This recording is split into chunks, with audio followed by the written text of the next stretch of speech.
Nous allons nous attacher, essayer de comprendre la portée de la Teshuvah. Qu'est-ce que la Teshuvah, la définition de la Teshuvah? La Teshuvah, c'est tout simplement le retour. Le retour à quoi? Le retour à où? Eh bien, tout simplement le retour à nous-mêmes. Lorsqu'une personne fait Teshuvah, elle retourne à lui-même. Pourquoi? Parce qu'en réalité, la faute, la Avera, le péché, la mauvaise atmosphère dans laquelle une personne baigne, eh bien, ne font que l'écarter de sa propre nature. La véritable nature d'une personne, c'est une nature qui est bonne, qui recherche la vérité, qui recherche le bien, qui recherche à transmettre, à vivre et à tout simplement être dans l'intensité d'une vie juive et d'un judaïsme qui est tout simplement authentique.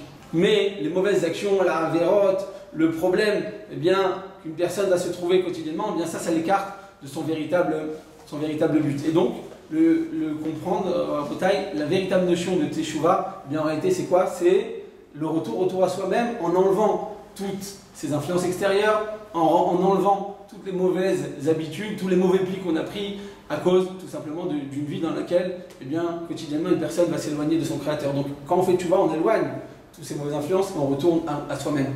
Le pasuk nous dit Lev Yodea Marat Nafshu, un homme sait en réalité quels sont ses défauts. Il connaît ses difficultés, il connaît ses lacunes spirituelles, il connaît les domaines dans lesquels il a besoin de se renforcer parce qu'en réalité il sait très bien quels sont les points faibles qu'il a.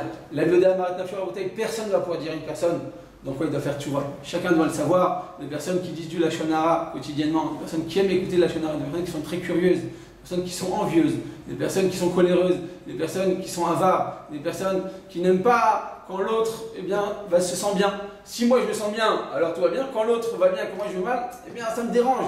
Eh bien, en bataille, chacun doit se connaître. Chacun doit savoir dans quoi on doit travailler. On est obligé pendant cette période en bataille de travailler, de prendre un point et de travailler au maximum. Il y a des gens qui ont besoin de travailler Ben Adam, la Makom, avec Akadosh Baruch Hu. Quelle sorte de tfilote tu fais? Est-ce que tu as la Kavana quand tu fais des tfilotes? Est-ce que tu étudies la Torah? Est-ce que tu fais tes mitzvot avec joie? Tout ça c'est Ben Adam, la Makom. Tout ça c'est des mitzvot qui sont tout simplement verticales entre toi et Hachem. Mais il y a Kenegedze, la Averot, Ben Adam, la Chavero, la Averot qu'on fait avec le prochain, la colère, l'envie, la jalousie, le fait de ne pas avoir un Haïm Tova, avoir un œil positif envers le prochain. Et bien tout ça, on doit savoir dans quoi se travailler. Et chacun est obligé de faire un plan pour pouvoir eh bien, au moins désirer, essayer de décoller, de sortir de son habitude, de son carcan habituel, du cercle quotidien dans lequel il se trouve. Et à cause de ça, mais il s'éloigne d'Akadosh Baruch Hu. Le pasuk nous dit que la mitzvah azot asher anochi metzavecha hayom lo niflet imimcha velo richokahi lo bashamaim hi lemor mi ya'ale lanu hashamaima veikachena lanu. Le pasuk nous dit, eh bien, là, lorsqu'un Israël va constater l'importance de la teshuvah, alors on va dire cette mitzvah, quand je vous dis, sache que la mitzvah que je vous ordonne de faire teshuvah, c'est une mitzvah, c'est une obligation. Hachem nous demande de retourner, de revenir à lui. Eh bien, cette mitzvah, elle n'est pas dans le ciel, elle n'est pas en outre-mer, elle n'est pas eh bien, dans un endroit dans lequel tu ne pourras jamais l'atteindre. C'est pas vrai. Kire karov, helecha, davar, meod, etvicha. La mitzvah, elle est proche de notre cœur. La mitzvah, elle est en nous. Si on désire sincèrement et ardemment s'approcher d'Akadosh Baruch Hu, eh bien, en réalité, ce désir de teshuvah va pouvoir nous permettre eh bien, d'atteindre ces hauts sommets. En réalité, à Botaï, quand une personne désire faire teshuvah, effectivement, elle va réussir à se surpasser. Elle va arriver très très loin. Mais quand une personne ne désire pas le faire, alors ça devient insupportable, ça devient insurmontable. C'est trop dur à faire teshuvah. Tout dépend tout simplement.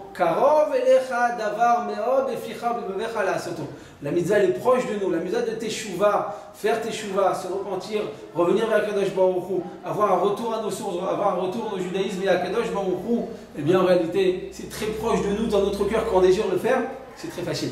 Tout dépend de nous en bataille. Si on désire réellement, eh bien on pourra y arriver. Le Rambam nous dit dans les Chot Teshuvah, une personne qui n'a pas fait teshuvah, alors elle est à l'écart d'Akadosh Baruch Hu, eh bien, s'écarte de lui parce qu'il a des mauvaises actions, il a pris des mauvais plis, il a des mauvais attributs moraux.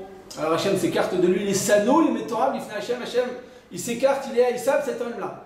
Mais à partir du moment où tu fais teshuvah, nous dit le Rambam Belichot teshuvah, cet homme-là, Ouaouv, Venermad, Karov, Veyedi, il adore, il chérit cette personne, il le prend, il l'embrasse, il dit merci d'avoir fait teshuvah, c'est pour toi, tu as fait teshuvah, et bien combien je t'en suis, même si lui n'a aucun intérêt de teshuvah, il est heureux quand un enfant revient vers lui. Et bien en bataille, tout dépend de nous, dans notre cœur, qui Karov Elecha Davar Meod, il faut vouloir, juste vouloir très sincèrement du fond du cœur, et Dieu nous donnera la force de faire teshuvah. Au revoir.